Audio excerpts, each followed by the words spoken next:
Hello, me again, and as I say at the beginning of a lot of my videos, it's been a while, and it certainly has. But I acquired a couple of bases recently that I thought you might want to have a look at, and do a little comparison of, perhaps. They're both made by a company called Status Graphite, who are in the UK here, based in a place called Colchester, just up northwestish of London. I'm the other side of London, but not terribly far away from me. They've been in existence for 40 plus years, led by a man called Rob Green, and you may recognise the shape of the base. This is the S2 Classic.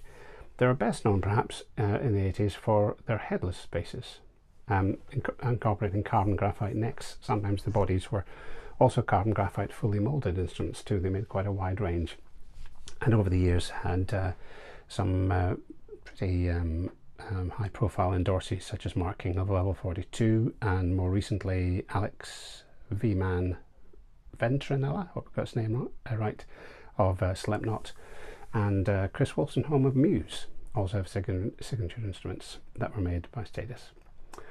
However, some as you will also know, Rob sadly became very ill a few years ago, and that combined with the pandemic and Brexit and material costs shooting up, in 2022 they decided to close down.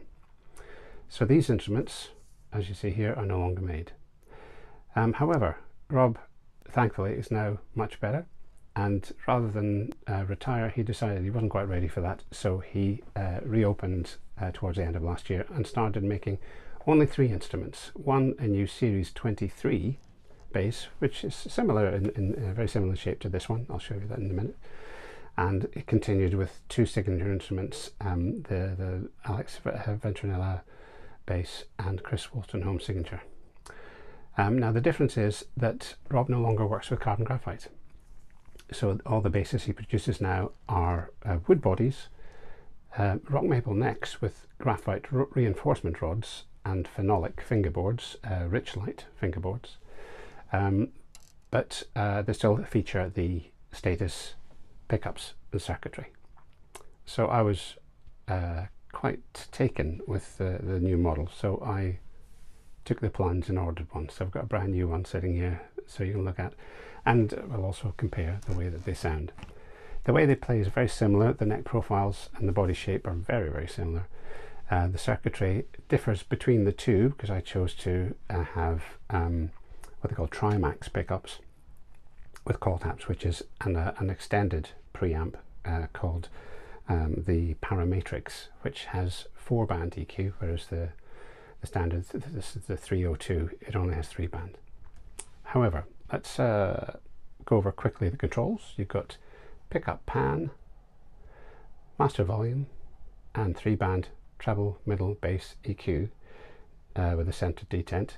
The thing about the mid control is that the mid control has a 3-position dip switch associated with it. Middle position, the control is actually disabled, it does nothing. When you flick it down, it cuts the, no I'm sorry, it boosts the mid frequency that you select with the mid control. When you flick it up, it cuts the frequency you select with the mid control. So we'll have a quick fiddle with that shortly. This particular model also has, again, something that's quite well known for Status. It has LEDs on the neck, only on the side, blue ones. But they still have bases with LEDs, although the LEDs they offer now are just front mounted. Anyway, let's get on and listen to how this bass sounds. Here we go.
So there you go. A lot of very varied tones there, but it still has the kind of signature status poke to it. It's got this particular sort of high mid bark, which really cuts through the mix. Lovely thing. Now we'll stop there and I'll swap basses and we'll move on to the Series 23.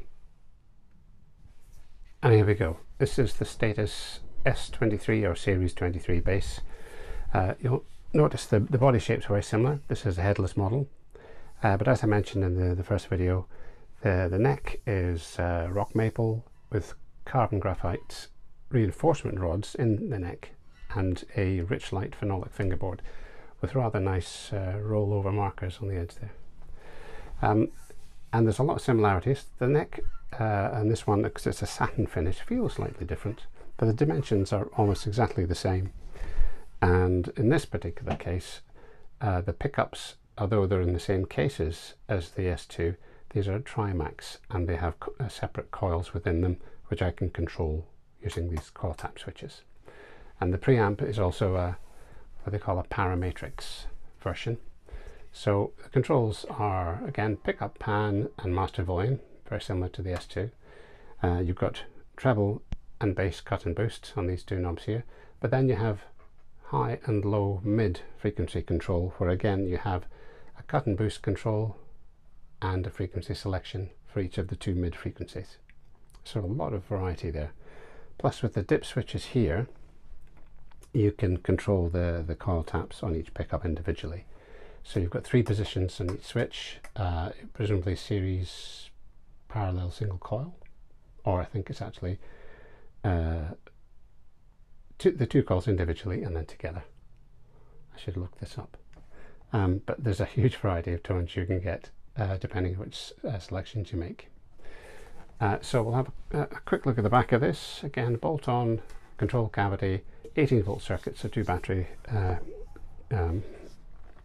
holders there, and a very pretty thing to behold. Slightly flat profile at the top there, same as the S2. Very comfortable to play. And because it's headless, it sits fantastically well. Really easy to play and on the Strat for a long period, which when you get to my age is quite an important factor to consider. Right, let's try some tones. So again, I'll indicate where what I'm doing as I go.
So as you can hear, really versatile instrument, and there's so many permutations you could be playing with all day. I've got a few sort of favourite sounds that I found, but it's early days. I only received this a couple of weeks ago.